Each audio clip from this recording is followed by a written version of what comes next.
So I don't know about you, but this weekend our family needed to sit down and sort of recalibrate and get focused for the week. And in that conversation, we talked about things that are going well, things that are not going so well, and things that can be adjusted to meet everyone's needs in our family.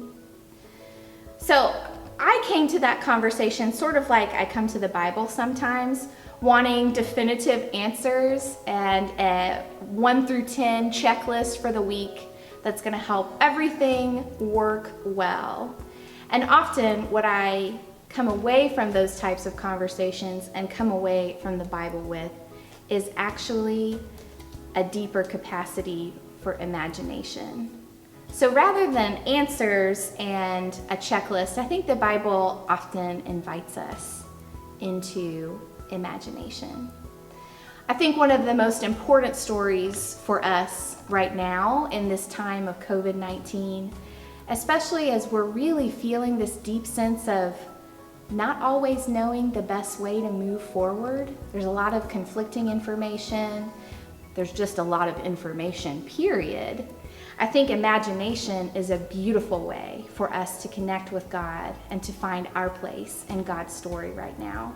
So a wonderful story that came to mind as I was sort of thinking about imagination was the story in Luke chapter 10 where Jesus tells the parable of the Good Samaritan, which is probably familiar to some of us. But he tells that story in the context of sending out disciples. And as I think about this time, I envision that God has sent us in a new and a different way to serve as disciples, outside of the church building and maybe outside of our normal routines and ways of serving. So Jesus sends this sort of unlikely group of 70 people out and tells them, I want you to cure the sick and I want you to announce that the kingdom is here.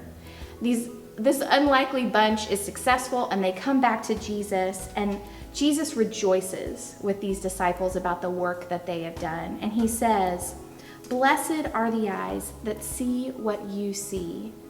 Blessed are you who have this imagination and creativity about what God is up to right now. And you have jumped in with both feet." So then we have someone who we would probably picture as the more likely disciple, right? A religious leader comes to Jesus and an expert in the law and says, all right, Jesus, but really, tell us what we have to do to inherit eternal life. What is most important? And that's when Jesus tells the story, the parable of the Good Samaritan, inviting us into this incredible exercise in imagination. So in this story, there's a man who is robbed and he's stripped and he's left for dead on the side of the road. And there are 3 people who pass by this man. 2 of them are religious leaders, and the Bible goes out of its way to say that they passed on the other side.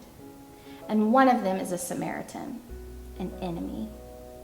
And what the religious leader, the lawyer, learns here in this story is that the one who was the neighbor, the one who was a part of God's kingdom, the one who was open to imagination and a new way of doing things, was the Samaritan, the least likely. As our family talked yesterday about how we were going to function this week, how we were going to love one another well, how we're going to continue to make it through this very difficult time, we talked a little bit about the story of the Good Samaritan. And we asked ourselves, where do we see ourselves in the story of the Good Samaritan? Are we choosing to show mercy and show compassion to people here in our house, people outside of our house?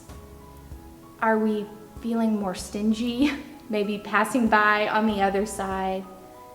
And I think this is a beautiful question for all of us as we're thinking about how to move forward, how to be in this time, is to ask ourselves, where do I see myself in the story of the Good Samaritan? Where do I see Jesus? And how can I partner with the work that God is doing right now as God has sent us out to be and to serve in a different way? Blessings on you as you seek to have holy imagination and creativity this week.